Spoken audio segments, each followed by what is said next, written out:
Мы находимся в старой части Сухума, у дома семьи Ждановых. Будем говорить сегодня о том, каким когда-то был этот город, как семья Ждановых повлияла на его развитие и вообще как в целом прошедшая эпоха отразилась на судьбе этой семьи.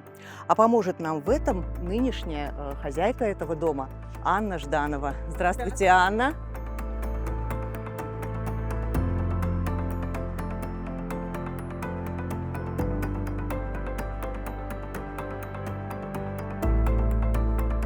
История этой семьи в Сухуме началась в 1932 году с Венедикта Адриановича Жданова. Автор 7 научных трудов Венедикт Жданов стал врачом-психиатром по судебно-медицинской экспертизе и работал в Харькове до 1929 года. Он вырос в многодетной семье, где воспитали 5 детей. Родители Венедикта Жданова были учителями, а дедушка – священником. Венедикт Жданов с отличием окончил Харьковский медицинский университет. После того, как он закончил институт, судьба его закинула поработать корабельным врачом, и он доплыл до Нью-Йорка. Вот фотографии, когда мой прадед работал корабельным врачом, и когда он доплыл до Нью-Йорка. Вот фотографии на палубе, молоденький мой прадед, это после окончания института. На этой фотографии тоже вот он. Он пересек экватор. Он работал даже в Австралии и в Болгарии. Потом он вернулся в Харьков, где продолжил работу. Сначала на Екатеринской железной дороге, потом он устроился к известному психиатру на тот момент в Харькове, Трутовский такой был ассистентом. Это, наверное, Харьков, скорее всего, по годам, да. Это вместе здесь он медперсоналом. Это когда мой прадед работал в Харькове, медсестра, уже осталась на снимке. Началась Первая мировая война. Прадеда забрали на фронт. Он был врачом Заамурской дивизионно-пехотной дивизии. Вот, прошел всю войну. Когда вернулся в Харьков после войны, он опять продолжил работу с Трутовским. Он работал в Харькове до 1929 года, пока не начался Голодомор. Он уехал в Смоленск.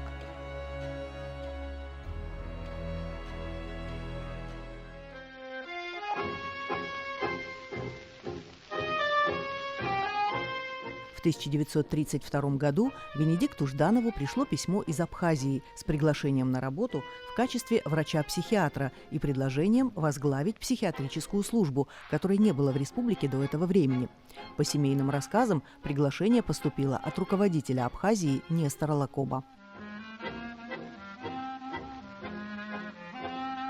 И даже в письме было указано, что ему помогут перевести личные вещи, что ему дадут квартиру при больнице двухкомнатную со светом, что жалование будет в 300 рублей, и чтобы он дал ответ незамедлительно и желательно положительный. За год до этого события, в феврале 1931 года, под давлением Иосифа Сталина договорная ССР Абхазия была преобразована в автономную республику и включена в состав Грузинской ССР. А с 1932 года Сухум стал преобразовываться в крупный советский курорт и административный центр. Более чем 90 лет назад он приехал в Абхазию, стал здесь жить и работать. Что вам о нем известно? Что вы слышали о нем от своих старших?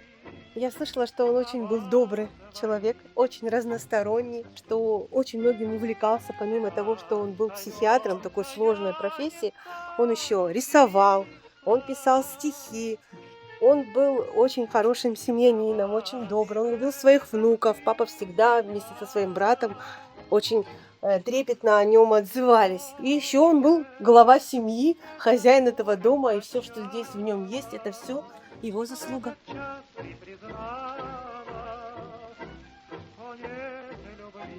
Мой прадед купил эту часть дома. Ему очень понравился сад. Здесь были и пальмы тогда, но остальные насаждения, как, например, эти розы, это уже мой дедушка сажал. Несколько видов камелии, это уже тоже он любил очень цветы. И вот тут очень много насаждений, которые уже прадеда сын сажал. Он выбрал этот дом. На этом доме вот виден фронтон, там штурвал корабля. Он и был капитан этого корабля, который очень был хорошим хозяином, очень был добрым человеком. У него масса отзывов, где он работал и в Харькове, и в Смоленске, и здесь, в психиатрической больнице. Он был очень человечный человек. Вот. Сейчас сказали «человечный человек», фраза Фазиля Искандера. Кстати говоря, кто не знает, он упоминается в Да, произведениях Фазиля да, Искандера. Фазиля То есть Искандера. это не вымысел.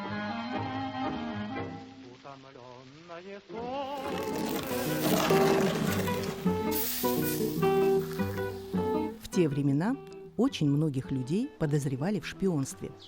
Чик сам в этом подозревал дядю, но потом понял, что все это чепуха. Он понимал, что в конце концов через доктора Жданова они докажут, что дядя не шпион. Но сколько времени на это понадобится? И не продержат ли их все это время в милиции? Сколько Чик не думал, как выйти из этого положения, он ничего не мог надумать. Одна надежда оставалась на доктора Жданова. Доктор Жданов был известным в городе психиатром. Когда про кого-нибудь хотели сказать, что он псих, говорили: «Тебя надо к доктору Жданову отправить».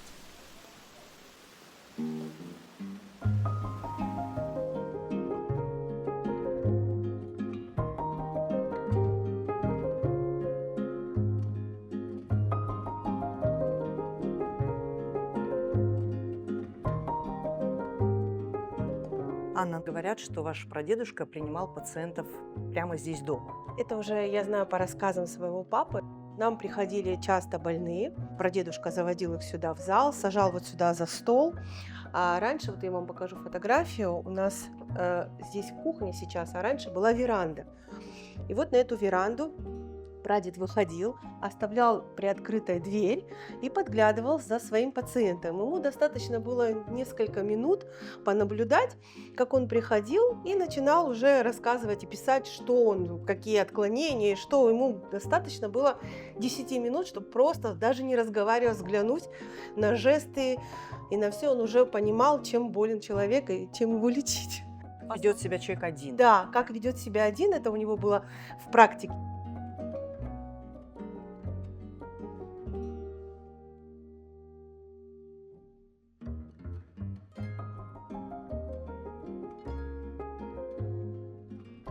Те картины, которые вы видите, это писал мой прадед. Это было его хобби. Он так, наверное, от работы отдыхал, да. И он копировал известных художников, как Шишкина, Ивазовского. Сохранились у нас альбомы, фотографии, с которых он это все перерисовывал. Вот. И вот висят они у нас как память о моем прадеде.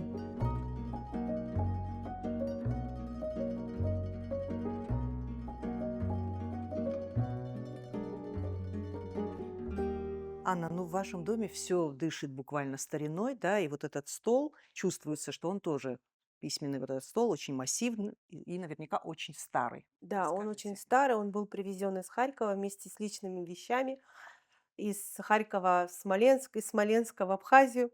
Вот, и после того, как по наследству перешел моему отцу. Да, папа тоже, к нам часто приходили тоже больные его, и он вот здесь их так же, как мой прадед, принимал. То есть Он за ним стал- работали прадед, ваш дедушка, ваш папа. отец. Да, и мой папа. Мгм. Очень много здесь я вижу вот разных, да, Да, документов, это все, газет, эти вырезок, все, фотографий. эти все документы собирал мой дедушка, потом перешло моему папе. Тут вся жизнь в этих бумагах моего прадеда, моего дедушки. Это письма, которые с фронта, которые с финской войны, документы. Вот здесь вот советская Абхазия, где мой прадед давал интервью. Мгм. Вот тут все, вся наша Может, жизнь. поделитесь какими-то, да, отрывками Да, конечно, из я документов? поделюсь. Написали, Это, что например, письмо. Мой прадед любил делать зарисовки на письмах. И вот так вот выглядела комната, когда меня еще на свете не было. Да, Мгм. единственное, что помню, вот дверь вот здесь была, ее папа заложил и достроил другую комнату, туда эта дверь перешла. Мгм. Вот тут же вот эта вот справка, которая была, приглашение моего прадеда сюда на работу. Мгм. Вот еще письмо. Вот это с финской войны. Мой прадед с прабабушкой писали моему дедушке на фронт и рассказывали, что в 1939 году, это написано письмо, что выпал большой снег, что у нас в ботаническом саду вымерзли пальмы на берегу, что погибло много цитрусовых, что коллапс случился. Ну, и здесь и рисунок, Да, и видимо. зарисовка, эти же самые вазочки, которые стоят Да. на рояле. Дом Венедикта Жданова славился гостеприимством. Здесь бывали даже его институтские друзья и коллеги, которые приезжали в Абхазию погостить и отдохнуть.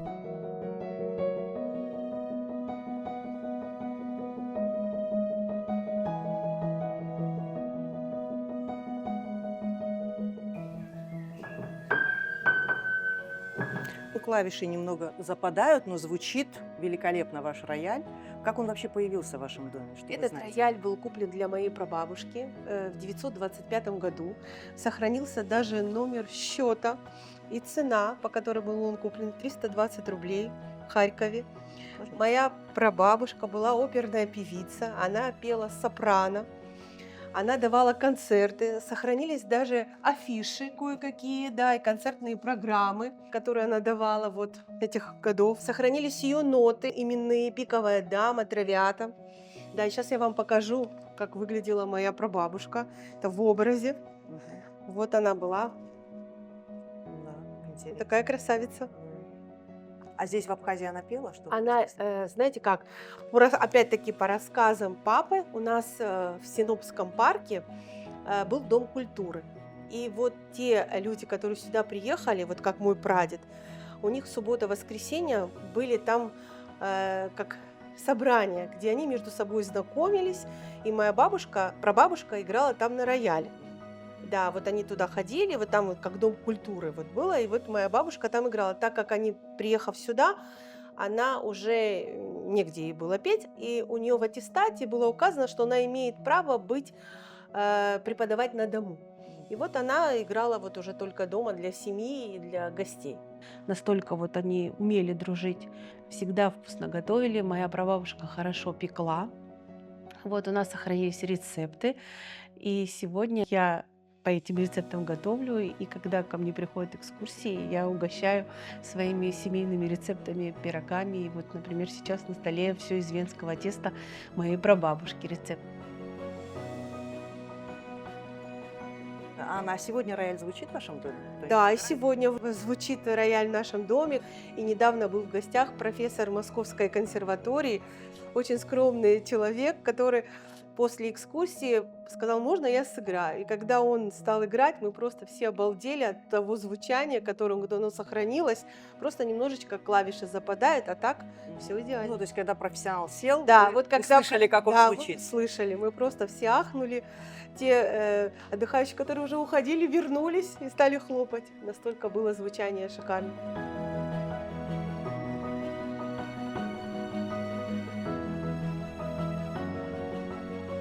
Это альбом моей прабабушки семейный. Тут по-моему, даже указан год. 908 год. Вот моя прабабушка. Вот. Это вот она же со своим сыном, то есть с моим дедушкой. Вот. Это мой прадед молодой.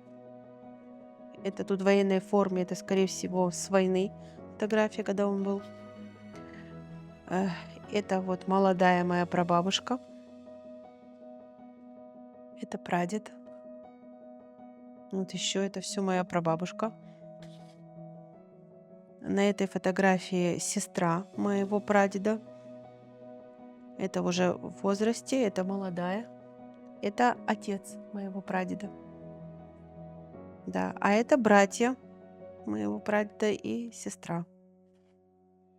Вот, этот молодой вот мой прадед. Это во время войны. А это мой папа маленький.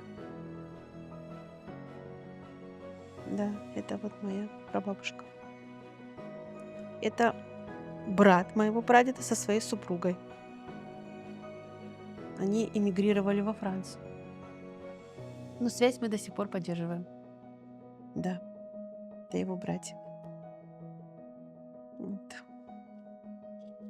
Некоторые фотографии уже вот, например, это подписано, это 906 год, 25 июня. Тут изображена моего прадеда сестра и еще кто-то на память, на добрую долгую память моему прадеду. В 1936 году, когда Венедикт Жданов уже работал на должности руководителя психиатрической службы Абхазии, исполнилось 25 лет его врачебной деятельности, которая началась после 1911 года. Сохранилась газетная вырезка об этом событии, где отмечается, что под его непосредственным руководством Сухумской психиатрической больницы создан, далее цитата, «хороший штат врачей среднего и низшего медперсонала. Благодаря этому снизился процент смертности и увеличился процент выздоровления». Конец цитаты. А в 1958 году ему было присвоено почетное звание заслуженного врача Абхазской АССР. Я знаю, что после его смерти, когда я была еще маленьким ребенком, к нам очень часто приходили больные, которых он лечил, и благодарили. Вот к папе приходили. Некоторые даже остались друзьями с моим уже папой. Вот, и к дедушке приходили, настолько сблизились. Но это было очень давно, и я была совсем маленькая, когда это вот, даже я это смутно уже помню, это только по рассказам моему папы. Это мой дедушка маленький. Дед Анны, Юрий Жданов, был единственным сыном Венедикта Адриановича. Он вырос в Абхазии, и на его долю выпало пройти 2 войны – финскую и Великую Отечественную. Анна, ну вот тоже интересно, это или блокнот, или что это, или записная книжка? Это тоже дневник расскажите. моего дедушки, который он вел в 1941 году, когда началась война, с первых дней войны, с 22 июня 1941 года. Были моменты, когда дедушка бросал писать дневник, потому что были серьезные ранения. Он потом об этом каждый раз, что пропущено, возобновлял и дописывал, что считал нужным. Вот, он тут рассказывал, как познакомился с моей бабушкой. У нас в семье было принято называть детей в честь бабушек, дедушек. У нас постоянно переповторяются имена. И вот здесь вот он рассказывает, как он познакомился с моей бабушкой, как родился под конец войны мой папа. 22 июня 1941 год. 4 часа утра. Первый снаряд с той стороны прожужжал над моей хатой и разорвался метров за 500. В течение следующих 10 минут рвалось беспрерывно. Осколок влетел в окно и шмякнулся на пол, несколько других воткнулись в стойку. Стекол нет, и ни одной мысли нет в моей голове.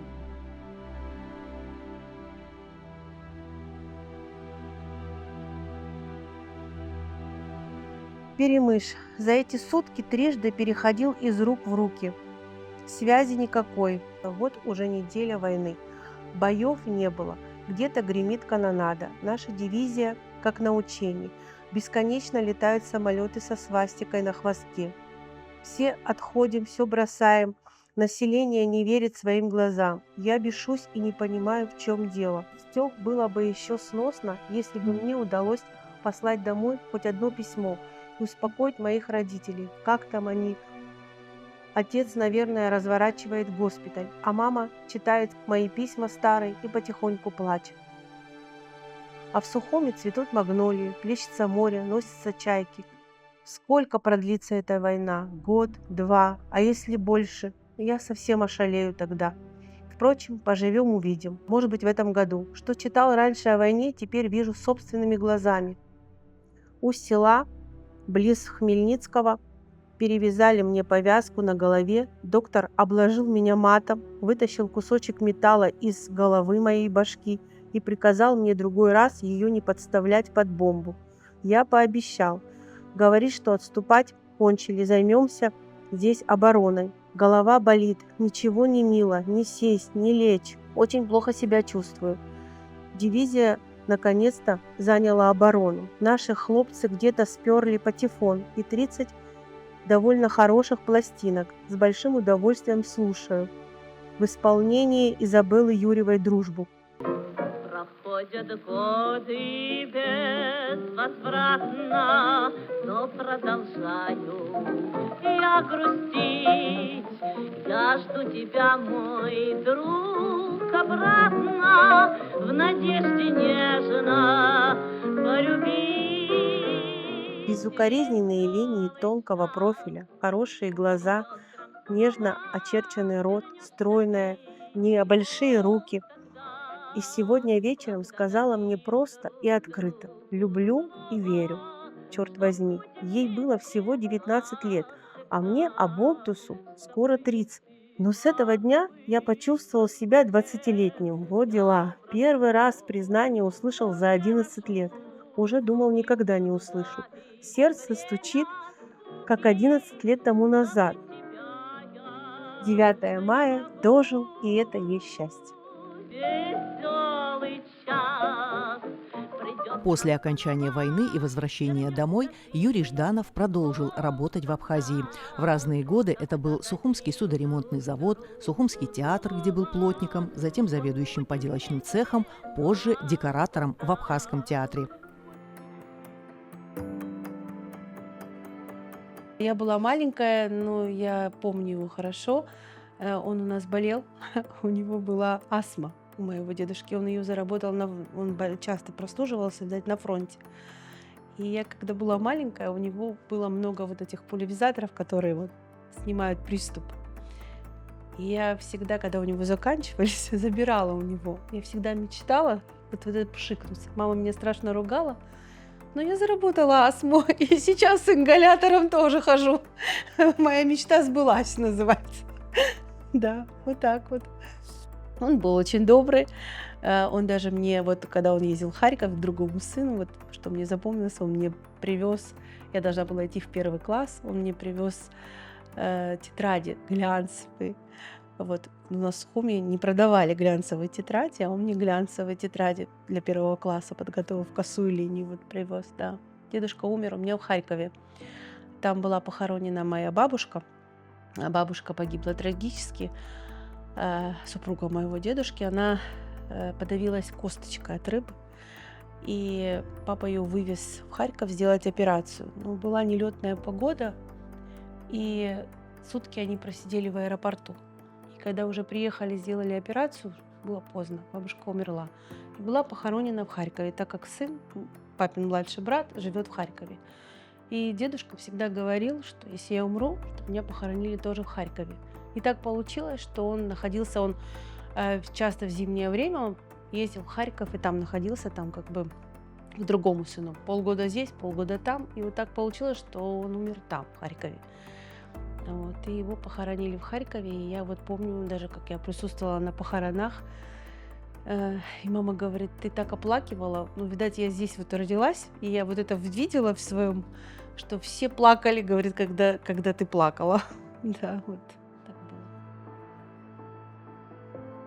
И что еще у нас в семье было? Мой дедушка, он брал фотографии.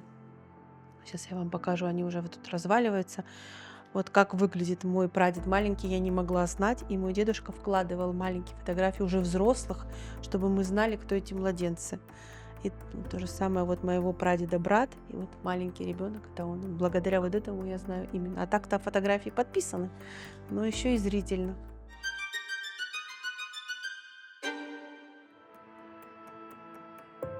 Венедикт Юрьевич Жданов был известным в Сухуми терапевтом и занимался врачебной практикой на протяжении более 60 лет. За 60 лет это стало образом жизни. Я не представляю проснуться и сидеть дома. Я мучаюсь в выходные дни. А когда рабочие дни, я отвлекаюсь, хожу на работу, встречаюсь с людьми. Папа учился в Смоленске, там, где работал мой прадед. Там он познакомился с моей мамой и женился, и привез маму сюда. Папу больные очень любили и вообще очень хвалили его как врача. Ну, он во время войны родился, вот, когда вот они ехали уже, в 45-м году папа родился в апреле. Да, а так все, конечно, он с пеленок здесь. Их было 2 в семье, мой дядя и мой папа, 2 брата, вот бабушка. На фотографии вот это мой папа, вот это мой дядя. Да. Папа пошел по стопам прадеда, стал врачом, ну, терапевтом, а папин брат художник. Он живет в Харькове. Папа вообще по натуре был очень компанейский, очень любил шутить, очень любил анекдоты, но при этом был очень скромный. Анна с родителями пережила Отечественную войну народа Абхазии 1992-1993 годов в Сухуме, в этом доме.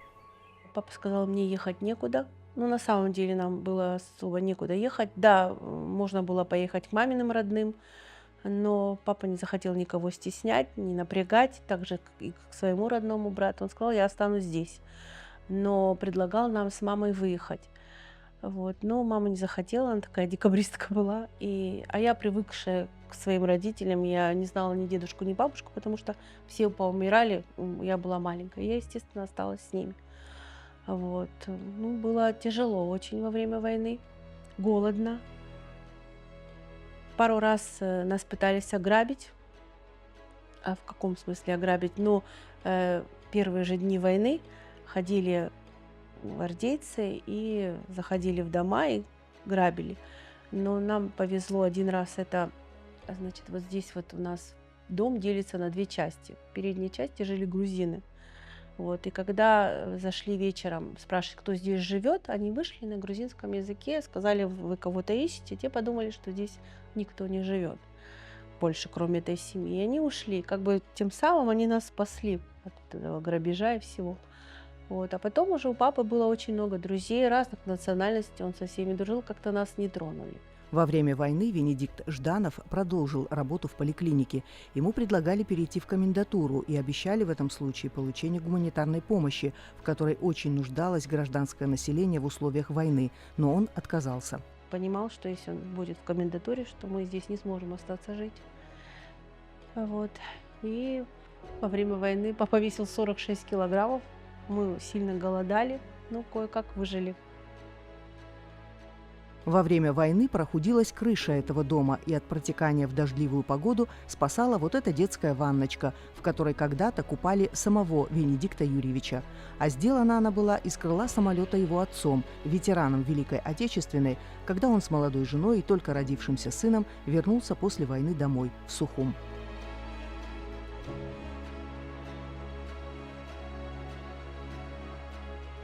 Папа не стало уже 2 года как. Он не перенес смерть своего сына, получил 2 инсульта.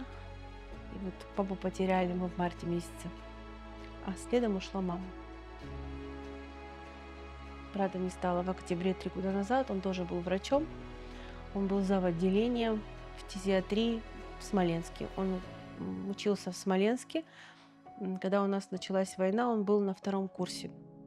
Он закончил университет, там и остался. Там родня моей мамы жила, там и остался. Ну, на лето, естественно, приезжал сюда, и вот ему плохо стало прямо на работе, не смогли спасти. Анна тяжело пережила уход близких людей, но они продолжают жить в истории их общего большого дома в Абхазии. По ее собственному признанию, теперь она чувствует родных иначе, в тепле души. Историю своей семьи и традиций, заложенных в ней, она не только бережно хранит, но и делится ими. Вот уже около 2 лет Анна Жданова принимает у себя гостей с прогулки по Старому Сухуму. Я работаю не одна, я работаю с Арифой, которая водит прогулки по Старому Сухуму с гостями и потом приводит их ко мне домой, где я рассказываю историю своей семьи, где я угощаю их за этим столом рецептами моей прабабушки. Коронное блюдо – это у нас вот эта вот мазурка, это польская национальная, так как моя прапрабабушка была полька. Вот, это мазурка, это из сухофруктов и орехов, очень вкусная сладость, которой я угощаю своих гостей. Вот, например, сейчас у нас пасхальные дни. Я выпекаю куличи, тоже по ее рецептам венского теста. Вот и мы пьем чай, пьем кофе, рассказываем друг другу тоже истории. Мы очень хорошо проводим время, очень интересно. И многие гости, которые ко мне приходят, они очень воодушевляются и начинают даже сами потом, мы с некоторыми даже переписываемся и даже дружим. И вот они рассказывают, как они тоже свою родословную узнают, насколько мне все это легко досталось, так как прадед все записывал, и мне это досталось в виде, я ничего не искала. А людям многие очень затрачивают время, и чтобы узнать о своей родословной. Это не так легко. Несколько поколений семьи Ждановых живут и растят детей в Сухуми на протяжении более 90 лет. Они продолжают передавать следующим поколениям главные смыслы, заложенные предками – любить землю, любить труд, любить жизнь.